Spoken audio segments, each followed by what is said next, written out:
Mapagpalang hapon po sa ating lahat. Ako si Binibining Samantha Paredes at kasama ko po dito sina Binibining Marish Aunang at Ginoong Ramil Kataag. Kami po ang pinakahuli sa lahat ng reporters at ang topic po na napunta sa amin ay walang iba kundi ang Greek literature. At under po ng Greek literature ating pong tatalakayin ang Olympians, the Titans, Iliad, at Oedipus the King. So let's start. Greek literature. Greek mythology abounds with numerous gods and goddesses. Each of these had different powers and attributes along with varying level of importance. The 12 most significant gods and goddesses were known as the Olympians.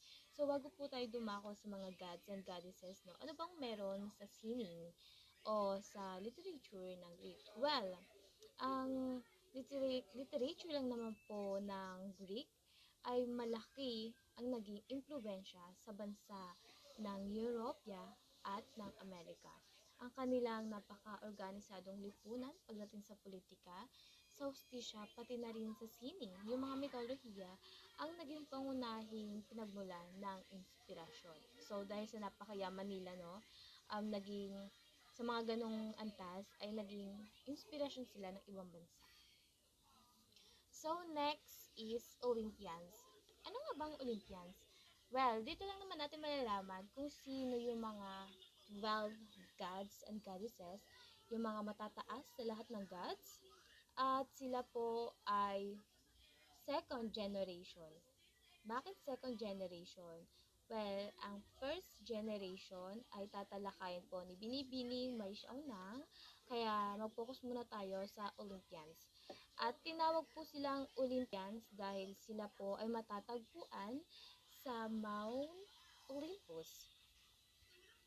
Okay, so ang una dito ay walang iba kundi si Zeus. Si Zeus ang king ng lahat ng God sa first generation. Siya ang Diyos ng langit, kaayusan at panahon. Pinamamahalaan niya lang hindi ang mga Diyos, kundi pati na rin ang mga mortal. Kapag sinabing mortal, ano yon? Kapag sinabing mortal, ito ay ang mga tao. Okay? Tayo yun, mga tao. Next is si Poseidon, God of the Sea. So, mayroon siyang napakamalaking kaharian sa ilalim ng dagat. Siya po ang sumunod na malakas kay Zeus. Next natin ay si Hera. Reyna siya ng Olympian at asawa ni Zeus. Bukod sa asawa, siya rin po ay kapatid ni Zeus.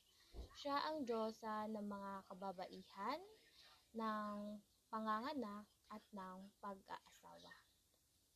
Sunod naman natin ay si Athena. Si Athena ay ang Olympian na diyosa ng digmaan, mga bayani at tagapagtanggol ng lungsod.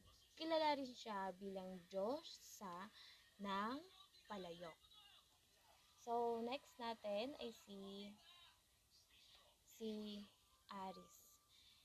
Siya po ay ang Diyos ng digmaan at labanan, kilala sa kanyang agresibong ugali. Maari siya ang pinakahindi sikat sa mga Diyos ng Olympian, nakilala siya sa kanyang husay pagdating sa larangan ng digmaan. So, kapag sinabing hindi kilala, doki kasi siya. Tapos, sunod naman si Artemis. Si Artemis ang kambal ni Apollo at ang Olympian na diyosa ng pangangaso, mga bata at kababaihan. Siya ay kilala bilang isang makapangyarihang diyosa ng kamatayan. Bakit kaya? Dahil ginagamit niya lang naman ang kanyang palaso upang magdala ng mabilis na kamatayan sa kanyang kaaway. Wala dito sa picture pero meron siya talagang palaso. Sunod natin dito ay si Apollo. So, yung hanggang dito, hanggang sa dulo na mga gods, ay ipagpapatuloy na po ni Ginoong Ranil. Thank you!